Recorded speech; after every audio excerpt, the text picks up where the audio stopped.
mulai dengan berdoa. Silakan Mas Gara dipimpin berdoanya. Ya teman-teman, sebelum kita menerima dari hari ini, marilah kita berdoa sesuai dengan agama dan kepercayaan masing-masing. Berdoa dimulai.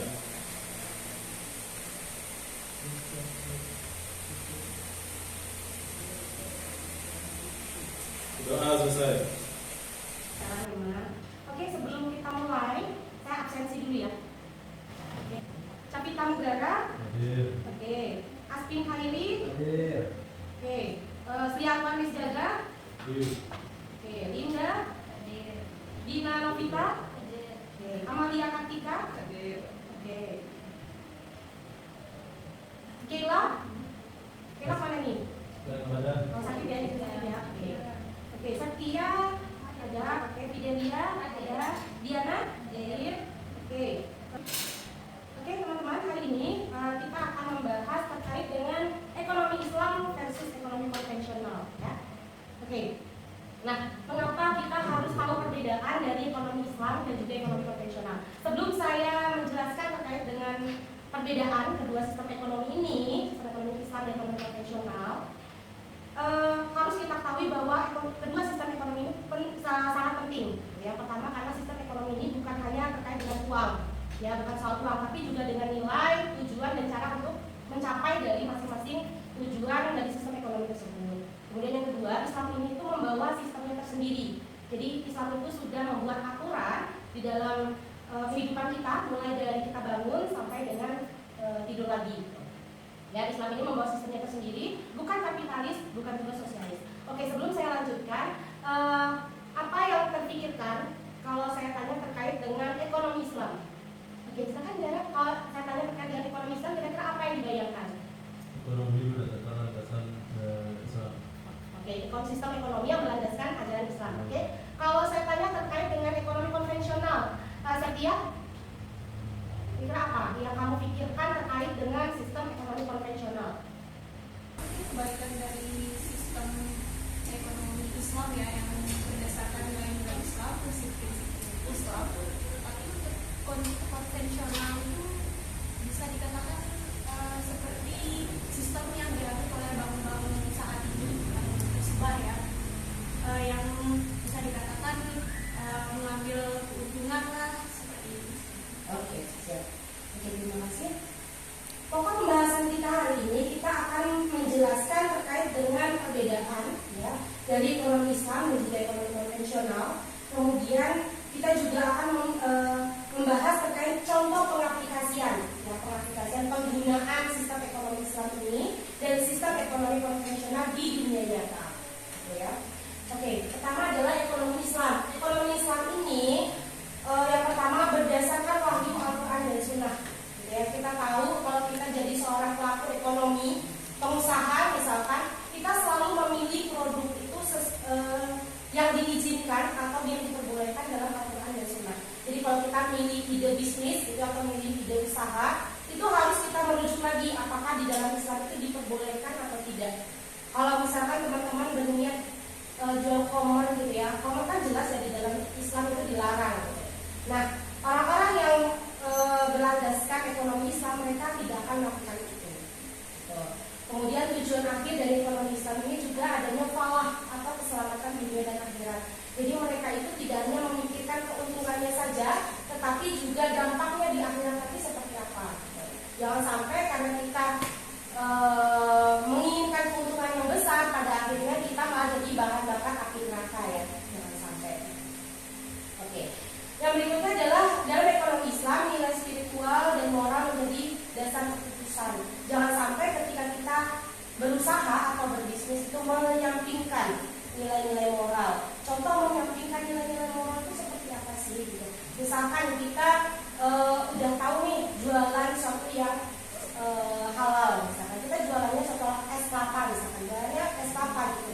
Tapi karena di samping-samping lapak kita ini banyak sekali saingannya, akhirnya kita memfitnah, kemudian menjelek-jelekan usaha orang lain, itu kan berkesampingan dari nilai moral. Itu tidak diperbolehkan dan itu jauh dari nilai ekonomi Islam. Karena itu ketika mengambil keputusan keputusan selalu berdasarkan rasionalitas manusia. Ya, jadi mereka selalu pakai logika. Apapun ketika mereka melakukan usaha atau bisnisnya itu dikembalikan lagi. Apakah saya dapat untung atau tidak? Apakah saya ini dapat uang yang banyak enggak dari usaha saya? Gitu. Ini berkaitan dengan tujuan akhirnya, yaitu profit dan efisiensi. Jadi yang mereka kerja itu hanyalah keuntungan, nggak peduli lah, bodoh amat gitu, don't care sama segala sesuatu yang berkaitan dengan agama. Gitu, ya. Kemudian dalam ekonomi konvensional itu juga netral terhadap moralitas, jadi nggak peduli tuh dengan cara mereka pakai pesugihan, mereka nggak peduli. Yang penting adalah profit apapun itu. Yang berikutnya adalah perbedaan landasan filosofis. Ya, kalau dalam ekonomi Islam itu melarang riba. Pembahasan kita hari ini kita akan menjelaskan terkait dengan perbedaan ya, dari ekonomi Islam dan juga ekonomi konvensional. Kemudian kita juga akan membahas terkait contoh pengaplikasian, ya, pengaplikasian penggunaan sistem ekonomi Islam ini dan sistem ekonomi konvensional di dunia nyata. Ya.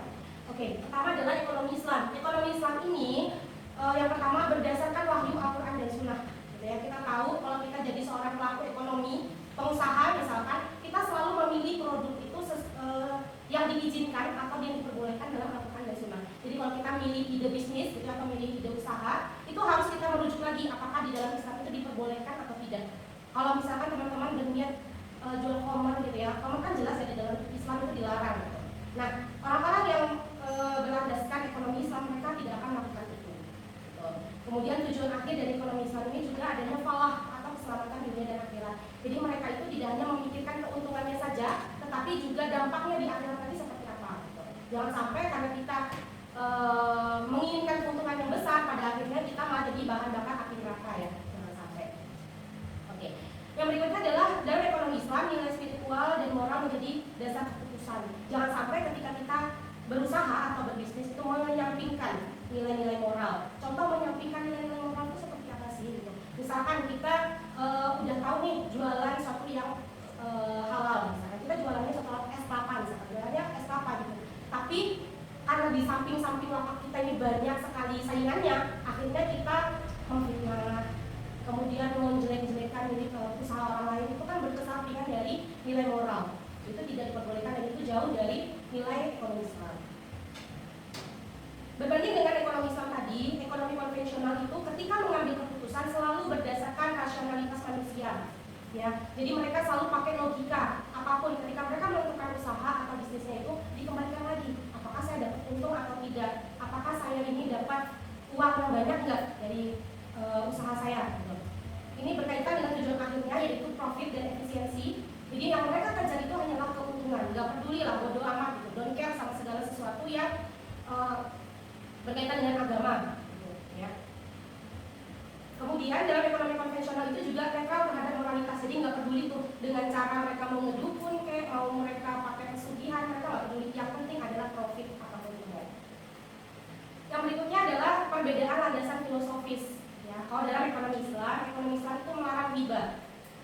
Ada yang tahu riba itu apa? Ayo, riba. Riba itu adalah bunga. Jadi kalau kita minjem di bank kan kita dikasih bunga tuh. Ya. Nah itu bunga yang diberikan bank pada kita itu masuk kategori riba. Nih, nanti batu saya di kaki. Oke. Kemudian yang berikutnya adalah goror. Apa itu goror? Ya. Goror itu adalah ketidakjelasan akad. Ya kan? Jadi akadnya itu tidak jelas apakah ini pinjaman kah, ataukah ini pembelian kah, ataukah hibah kah. Nah, kalau ini tidak jelas maka di dalam Islam kegiatan ekonomi semacam ini dilarang. Kemudian yang ketiga adalah maisir. Maisir ini adalah sama halnya seperti perjudian, kayak lotre.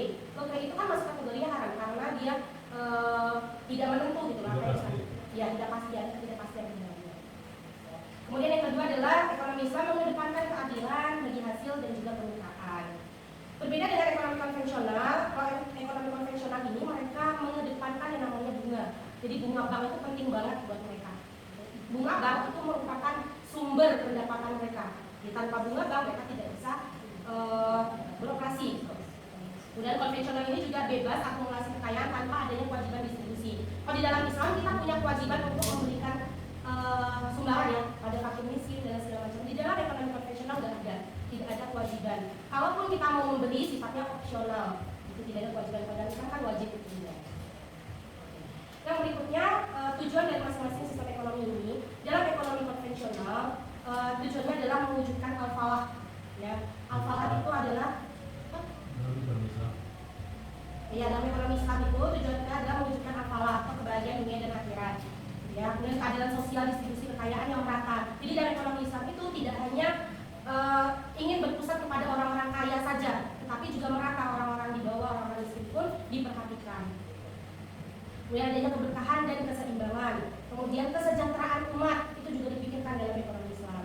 Kemudian ekonomi konvensional ini jelas tujuannya tadi adalah memaksimalkan keuntungan gimana pun caranya.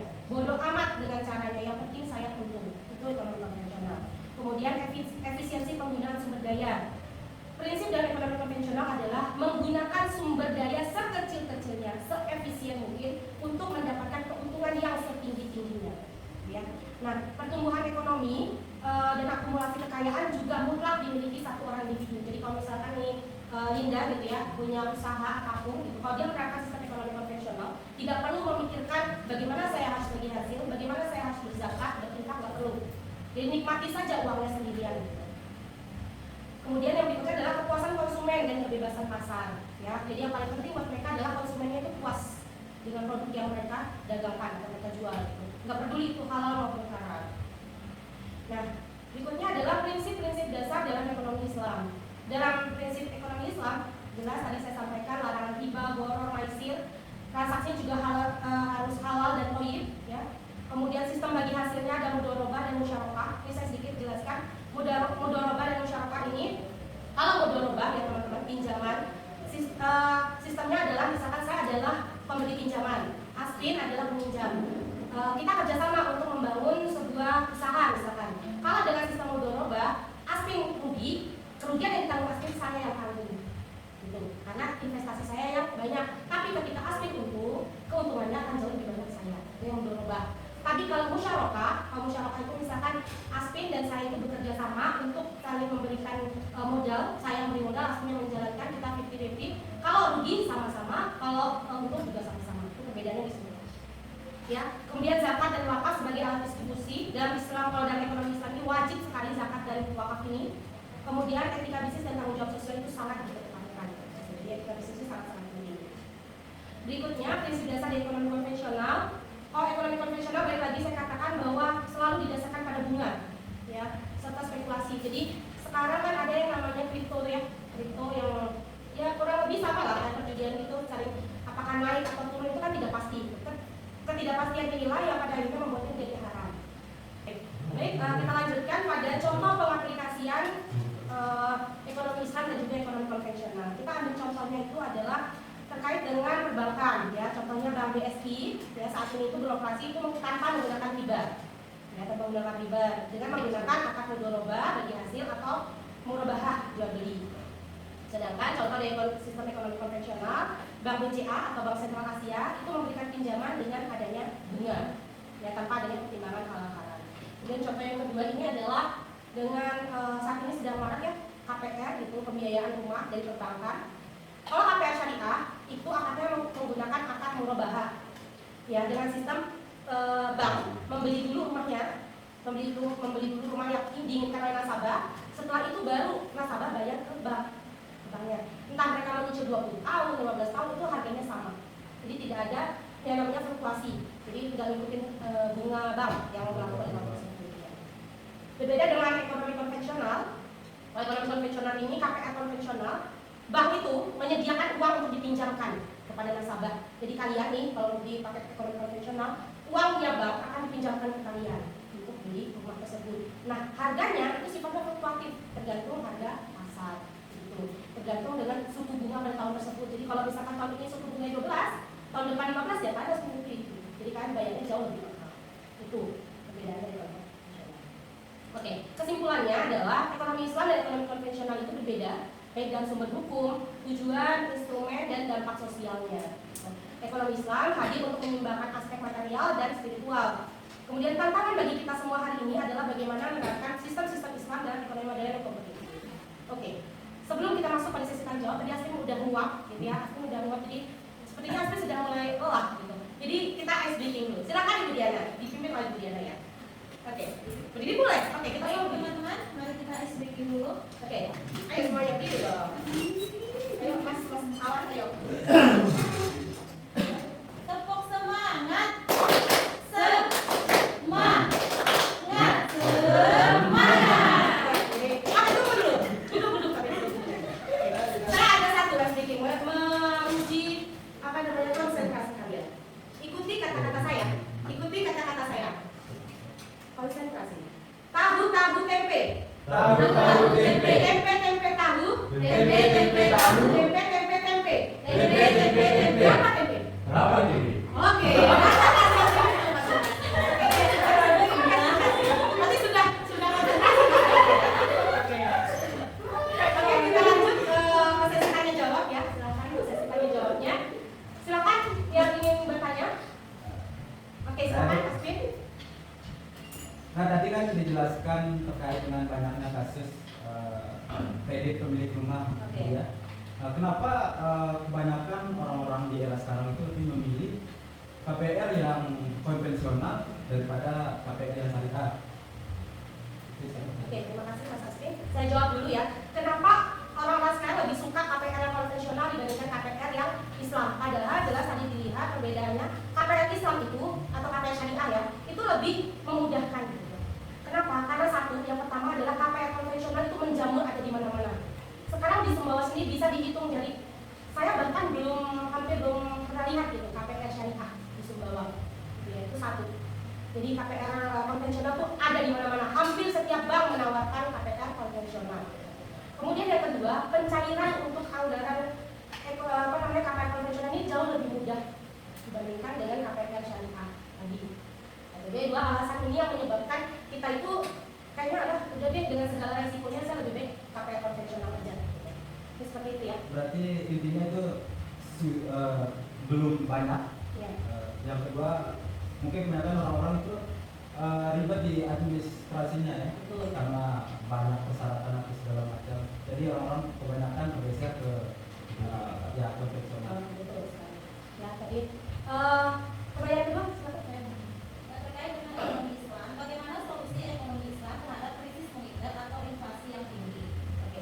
Baik, terima kasih Bu Diana. Jadi kenapa krisis saat ini itu sangat besar, terutama kita negara muslim itu sangat terdampak. Sebenarnya kalau seluruh perekonomian dunia ini mengacu pada ekonomi Islam, krisis nggak akan pernah terjadi. Tetapi saat ini kita tahu semua bahwa Amerika itu pemilik kuasa terhadap sistem ekonomi saat ini. Kita kalau nggak ikut sistem ekonomi konvensional itu juga nggak akan bisa hidup. Bahkan kemarin dengan segala kebijakan Pak Prabowo ya, dengan pendekatan yang dia lakukan akhirnya Menurut kita. ya menurut juga kan. Ya tapi kan lumayan, kita cuma nilai ekspornya jadi 19% aja, nggak jadi 32 kan. Meskipun dengan segala resiko yang harus kita hadapi. Kalau ekonomi Islam diterapkan, saya yakin segala macam krisis tadi tidak akan pernah terjadi. Karena pada prinsipnya ekonomi Islam itu memeratakan segalanya. Gitu. Jadi tidak ada yang jauh lebih tinggi dan tidak ada yang jauh lebih bawah. Oke, mungkin itu ya. Ya. Oke, saya akhiri perkuliahan kita hari ini. Sebelum saya akhiri dengan sebuah quotes dari Umar bin Khattab yang berbunyi, jika keadilan tegak maka kemakmuran akan meliputi kita semua. Jadi dimanapun kita berada, tegakkanlah keadilan, gitu ya. Karena segala sesuatu yang akan kebaikan-kebaikan yang kita inginkan pasti akan meliputi kita. Oke, sekian dari saya. Mohon maaf apabila ada kesalahan. Untuk tugasnya nanti adalah penyusunan makalah. Silakan membuat kelompok 2-3 orang untuk penyusunan makalahnya. Ya. Jadi untuk setelah makalah selesai disusun, kita akan